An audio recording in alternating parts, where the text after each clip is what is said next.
Yo no me he reunido con la oposición. Si lo quisiera lo podría hacer, porque sé que lo puedo hacer, pero no me he reunido.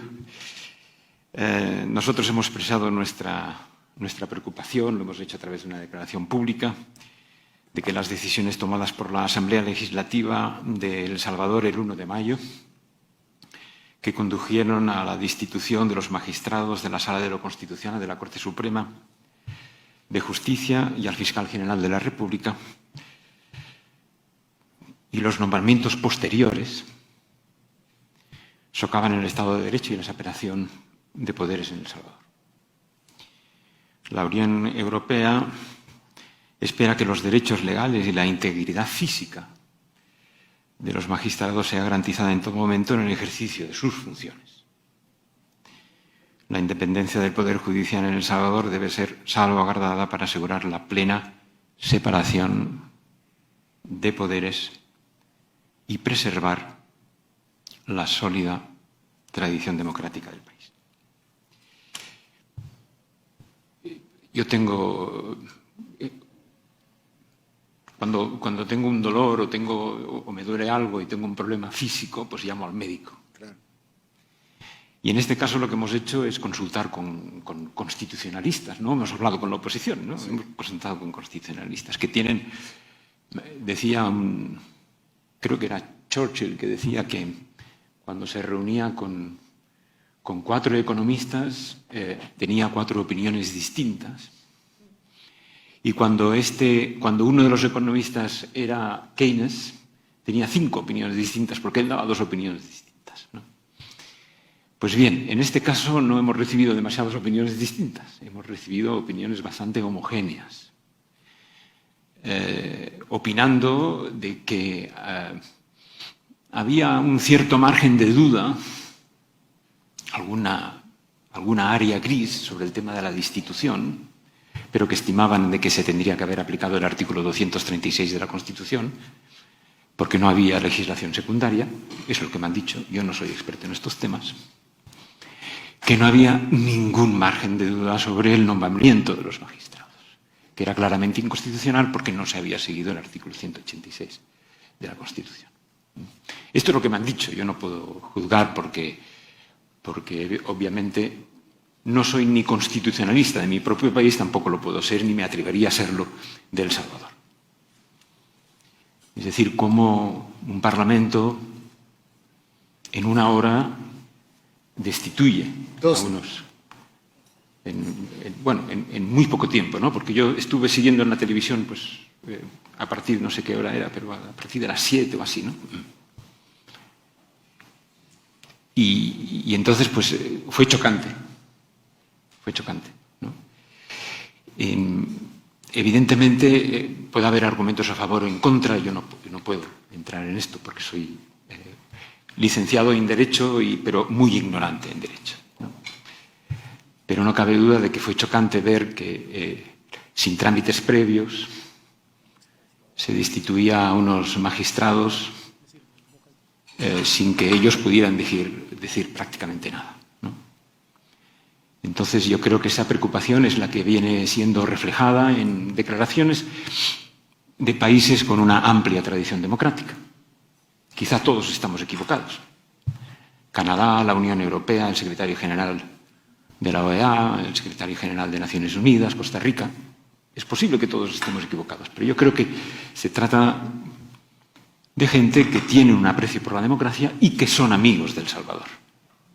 Yo me considero un amigo de El Salvador. No hay duda de eso. Un amigo quizás equivocado, pero un amigo. Un gran amigo, sí. Y un amigo que habla con la oposición, pero en este caso no he hablado de este tema con ellos. Y yo creo que esta es un poco la preocupación. Y nuestro objetivo es ayudar a El Salvador en estos temas. Y yo creo que es importantísimo de que cuando existe una gran mayoría por parte de este gobierno en la Asamblea Legislativa, es importantísimo de que esa gran mayoría sirva para reforzar la democracia. Yo creo que ese sería el mayor servicio, ¿no? Más allá de ayudar a la población, más allá de favorecer el crecimiento económico. Yo creo que una de las grandes tareas que podría tener un gobierno con mayoría cualificada en la Asamblea Legislativa es reforzar la democracia en el país y no debilitarla. Y la democracia tiene un problema, y es que cuando no se refuerza, se debilita. Y yo creo que esa es una gran responsabilidad que tiene usted como presidente de la República y, desde luego, una gran responsabilidad que tienen los diputados de la Asamblea Legislativa. Muchas gracias. Gracias, embajador. Bueno, mientras tanto, solo decir, embajador, dos cosas. La primera es que cuando yo dije oposición, y pues estamos claros que no hay problema con la oposición, ya lo dijimos ambos como 7 veces, pero el primer punto es de que cuando yo dije oposición no me refería a AREN ni al FMLN, me refería a los actores que están en la oposición, que no representan a la sociedad, a la gran mayoría de la sociedad salvadoreña, pero sí representan a la mayoría de personas que tienen acceso a usted. Porque el problema es, y creo que en eso es donde se equivocan nuestros amigos. Estamos claros que usted es un gran amigo del país. Yo sé que usted, de verdad, de corazón, es un gran amigo de El Salvador. Y hemos trabajado juntos desde que yo estaba de alcalde. No es una cosa que me la está diciendo ahorita. Eso yo lo tengo claro. Pero yo creo que el error que han cometido nuestros amigos, porque un amigo se puede equivocar. Y muchos amigos se pueden equivocar también. El hecho que 5 personas piensen lo mismo no quiere decir que tengan la razón. En Alemania, decenas de millones de personas pensaban que estaba bien quemar judíos en un horno. Es decir, mucha gente puede estar equivocada.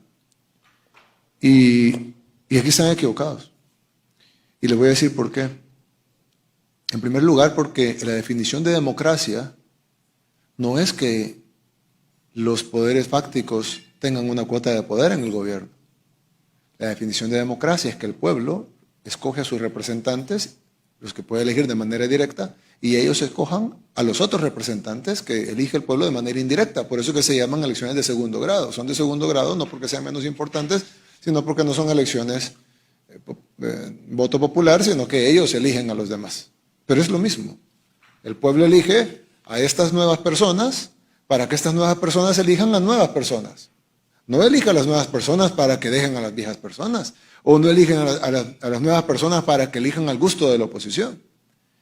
Si no, el pueblo hubiera dado un balance en la asamblea. Y eso es algo que es bien importante. En El Salvador siempre fue necesaria la negociación en la asamblea. Siempre. Para bien o para mal. Usted sabe que en El Salvador se hizo con dinero oscuro. Lo que aquí le llamamos los maletines negros, porque literalmente iban en maletín negro el dinero. Y incluso, recuerdo la conversación que tuvimos con la representante de la Unión Europea y me decía, no queremos que vuelva a pasar, que nuestros fondos se los roben para la partida secreta, como hizo el expresidente Funes. Y ese dinero, y lo saben ustedes porque ha sido, bueno, está denunciado, etcétera, hay documentos, firmas, etcétera. Ese dinero se utilizaba para comprar votos en la Asamblea Legislativa, para armar mayorías parlamentarias y lograr mayorías que el pueblo no había dado. Lo que para ustedes tal vez es extraño es que por primera vez hay una mayoría total, absoluta, impresionante, otorgada 100% por el pueblo. Es la primera vez. Y ojo, ni yo me esperaba un resultado así. Pero como dijo Barack Obama, y no es que sea el gran filósofo del siglo XXI, pero es una persona con un cargo, que ostentó un cargo importante 2 veces, y las elecciones tienen consecuencias. Una abrumadora mayoría como esa, que no se había visto en la historia de El Salvador, va a tener consecuencias en el país. Y eso no es erosionar la democracia, eso es fortalecer la democracia. Erosionarla sería hacer lo mismo de siempre, cuando la gente está votando por un cambio. Y ojo, tomando la decisión del pueblo como una masa, si el pueblo hubiera decidido darle la mitad de la asamblea a un partido y la otra mitad dividida en todos los demás, pues ahí el pueblo hubiera dicho, miren, hay decisiones que se las damos a ustedes solos, pero hay decisiones que queremos que la consulten con sus opositores. Pero en este caso el pueblo dijo, ese es el mandato del pueblo, y no está, nadie lo discute. El pueblo dijo, les damos suficientes votos para que no tengan que negociar con nadie y para que tomen las decisiones el primer día si es necesario, porque no tienen que irse a sentar horas y horas a negociar o intercambiar dinero o intercambiar cargos, o te doy al fiscal y vos me das al procurador, porque el pueblo dio un mandato total. Es extraño eso en las democracias, pero así pasó. ¿Cuándo va a volver a pasar? No lo sé, pero en el 2021 pasó. Probablemente en el 2024 la gente vote por una asamblea más balanceada. Pero en el 2021 la gente votó por una asamblea no balanceada, cargó totalmente los dados en un lado y dijo, aquí quiero y acá quiero que se tomen las decisiones. Pero fue una decisión totalmente democrática. Entonces, y yo se los dije la vez pasada que estuvimos aquí, la institucionalidad, nosotros tenemos una institucionalidad fuerte, que se debe fortalecer, más todavía. Pero es una institucionalidad democrática, es decir, es una institucionalidad que tiene la base de la democracia, la decisión del pueblo. Si el pueblo decidió que esa institucionalidad cambiara, tiene que cambiar. Porque si la institucionalidad no cambia, a pesar de la decisión del pueblo de que cambie, entonces no es democrática. Será aristocrática, será plutocrática, será oligárquica, será fáctica, pero no sería democrática. Para que sea institucionalidad democrática, debe responder al mandato democrático. Y el mandato democrático es, cámbienlos. Si nosotros queremos decir, no, Arena y al frente, o los 4 abogados constitucionalistas dicen que tiene que ser así, no sería institucionalidad democrática, sería aristocrática. Esta élite con la que yo hablé dice que tiene que ser de esta manera. Pero eso no es democracia, porque el pueblo dijo otra cosa. Y ojo, no estoy hablando de que el pueblo puede decir cualquier cosa, estoy hablando que está escrito en la Constitución. Ahora, lo que usted me dijo, que habían opiniones grises y que algunos, pero lo que sí estaba claro era la elección.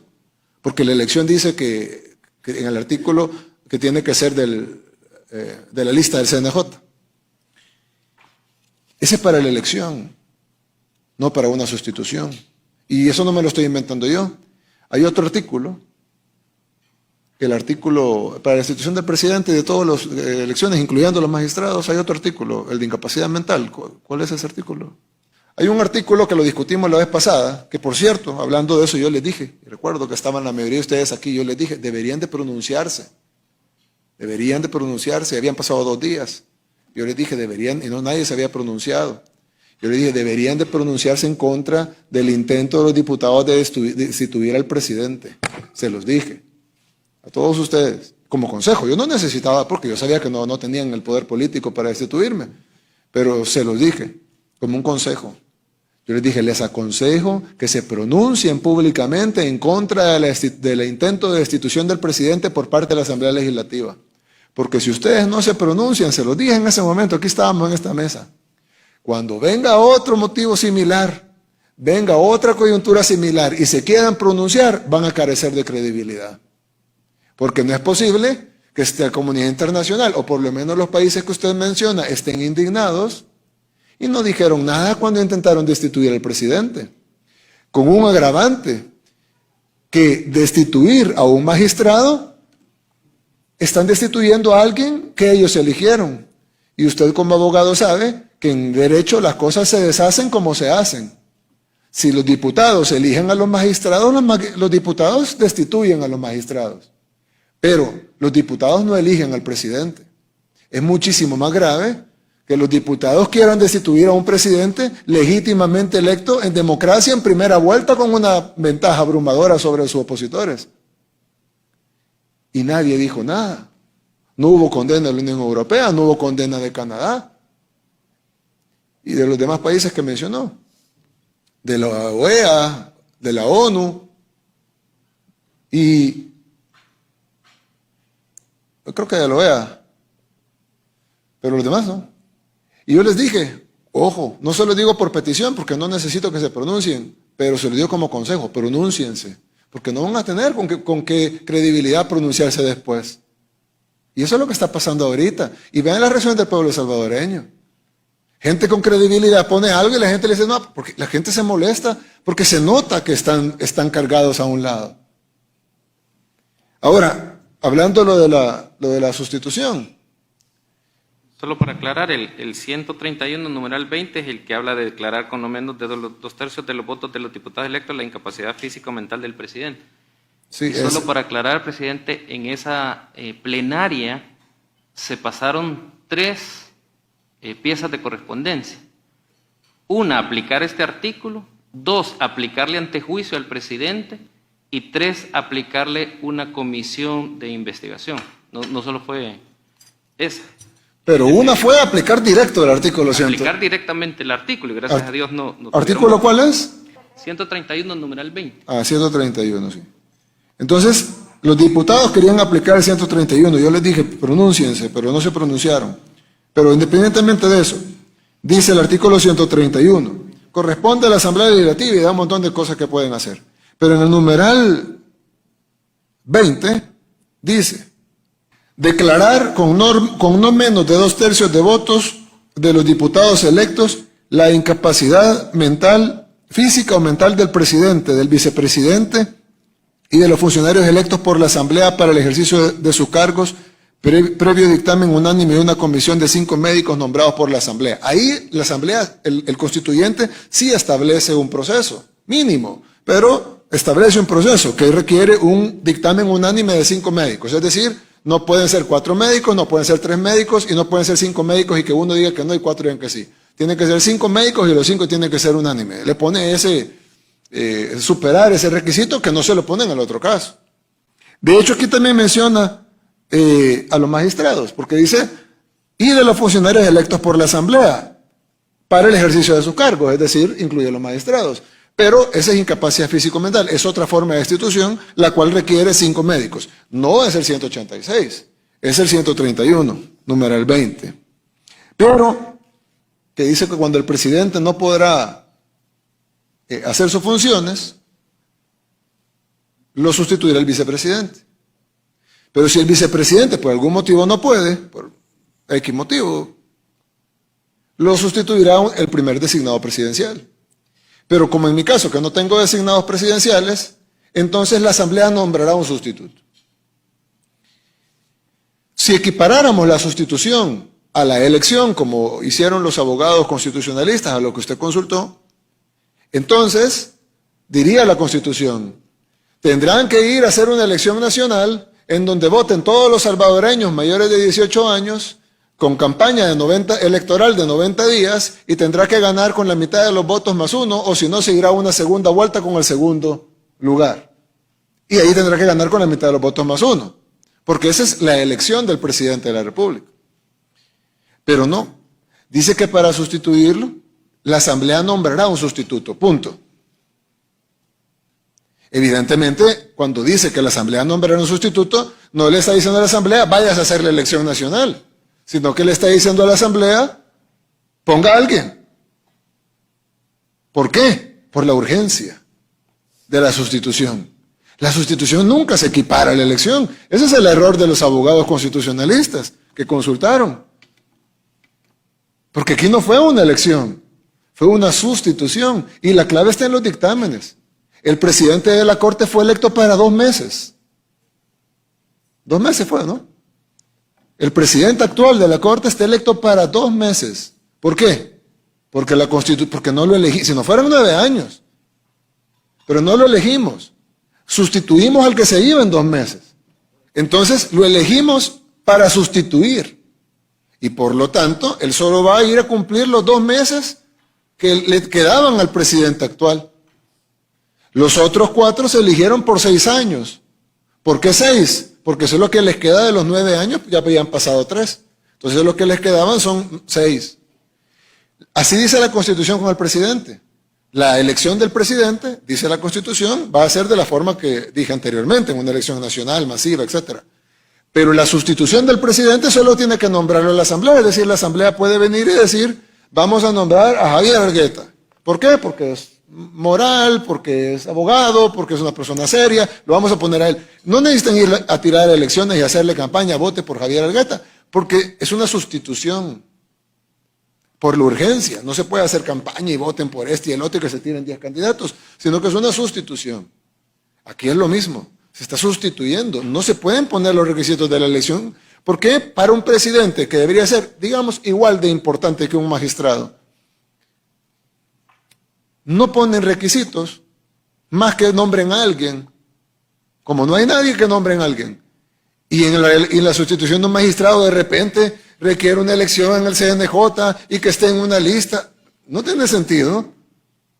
Por lo menos no en la Constitución salvadoreña. Porque entonces estaríamos diciendo que el magistrado es muchísimo más importante que el presidente de la República. Porque al magistrado hay que poner requisitos especiales para su sustitución y al presidente de la República para la sustitución no hay ningún requisito más que la Asamblea escoja a alguien. Ah, bueno. Inmediatamente, dice la ley orgánica. Dice la ley orgánica que no la escribimos nosotros. Ley orgánica del órgano judicial, de la Corte, artículo 4. Artículo 4 de la ley orgánica de la Corte Suprema de Justicia. Del órgano judicial, perdón. Cuando por renuncia u otro motivo legal, o sea, evidentemente no solo la renuncia, u otro motivo legal, debe establecerse un miembro de la Sala de lo Constitucional, ni siquiera dice un magistrado de la Corte Suprema de Justicia. Cuando por renuncia, es que, de nuevo, los amigos se equivocaron con los constitucionalistas que llamaron, hubieran llamado a alguien bueno y les hubiera dicho que estaba todo bien hecho. Dice la ley orgánica del órgano judicial, cuando por renuncia u otro motivo legal, como el caso de la destitución que está en la Constitución, deba sustituirse, no elegirse, sustituirse, un miembro de la Sala de lo Constitucional, o sea, habla que existe la posibilidad de sustituir un miembro de la Sala de lo Constitucional, lo repite aquí, y ahí desarrolla cómo. El que sea elegido podrá ser designado por la Asamblea Legislativa para que integre dicha sala, o designar a uno de los demás salas de la Corte al momento de la sustitución, como fue lo que hicimos, al momento de la sustitución, no después de un proceso de elección en CNJ. Yo no sé de dónde se sacaron eso. De verdad, yo estoy tan asombrado con las condenas, porque la letra de la ley, si cualquier persona que sepa leer, dice, cuando por renuncia, perdón que lo lea de nuevo, pero dice, cuando por renuncia y otro motivo legal deba sustituirse un miembro de la Sala de lo Constitucional, el que sea elegido podrá ser designado por la Asamblea Legislativa para que integre dicha sala. O sea, que designen a alguien, pues. No dice de dónde. Podrá ser designado por la Asamblea Legislativa para que integre dicha sala. O designar a uno de las demás salas de la Corte al momento de la sustitución. Ya. No hagan un proceso. Ya. Porque urge, como el presidente. Pongan a alguien. ¿A quién? Decidan ustedes. Pueden elegir a alguien de la población o pueden elegir a alguien de las otras salas, como el caso del presidente de la Corte que viene de la Sala de lo Civil. Solo agrego algo. Hay una sentencia de la Sala de lo Constitucional que cuando recusaron a 2 magistrados de la anterior sala, que la sala en su sentencia dice que hay imposibilidad de que la sala se quede acéfala. Porque que una sala se quede acéfala sería quebrantar la justicia constitucional. Entonces mandata a la Asamblea Legislativa, a través del artículo 4 de la Ley Orgánica Judicial, a que no puede ni un momento, ni un minuto dejar sola la sala.